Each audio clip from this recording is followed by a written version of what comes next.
First time in many, many years, so thank you for being here as I lose my second virginity.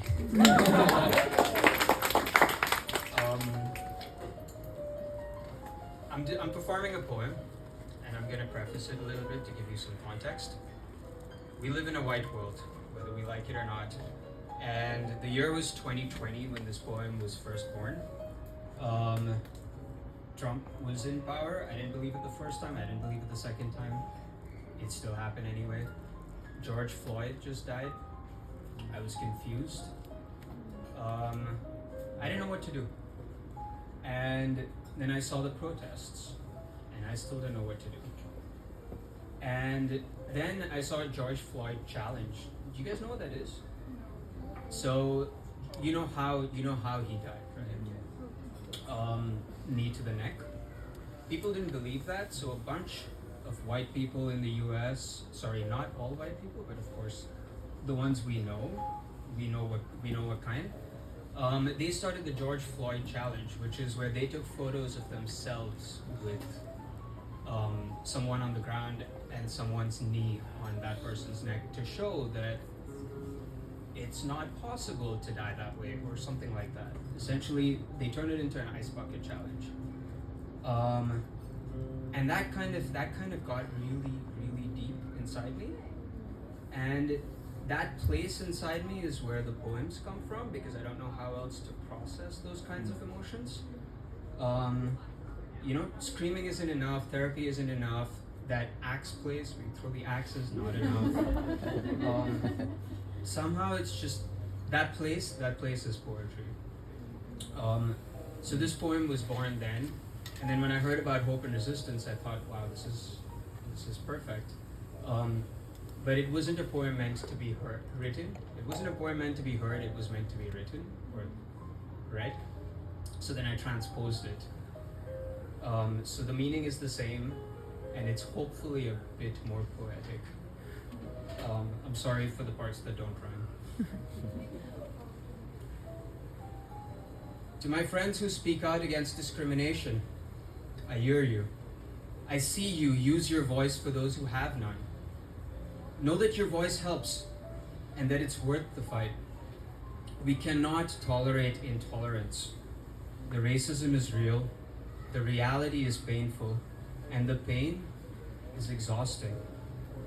I'm tired too. When I was 6 years old, bullies aimed for my dark skin. I learned karate to protect myself, but my black belt could fight the bullies, but my darkness couldn't fight the demons. I've learned my inferiority in society. I tried bleaching creams and wore long sleeves in the sun, but the darkness won't go away. When I was 19, I left home for a foreign land. The more I see of the whole world, the more I'm disturbed by the first world. How do we not see how our lifestyle is supplied by sweatshops in the third world? How do museums justify foreign merch? Why are the exploited expected to forgive when their oppressors don't give back? When I was 21, I learned to be myself around white people. Then I was 30, and I learned to surround myself with color. But I still collect lines on a resume to fill a gap in my ego that widens with every look of disdain. I'm proud of how far I've come, but not yet proud of who I am. I don't discuss color because I can't. I get worked up before the words flow. My emotions stifle my ability to speak. I've learned my inferiority in society, and I've accepted it today, but not for tomorrow. No young child deserves to believe that they're not a flower but a weed. I want equal opportunity because Black Lives Matter, and I'm LGBTQ proud, because we're all cut from the same cloth, so we've all got cause to fight those clauses in racist laws with our teeth and our claws. Because justice needs guardians just as oppressors have enforcers. Because it takes all of us to make a difference. Make a difference. To my friends who speak out against discrimination, please let this be the beginning.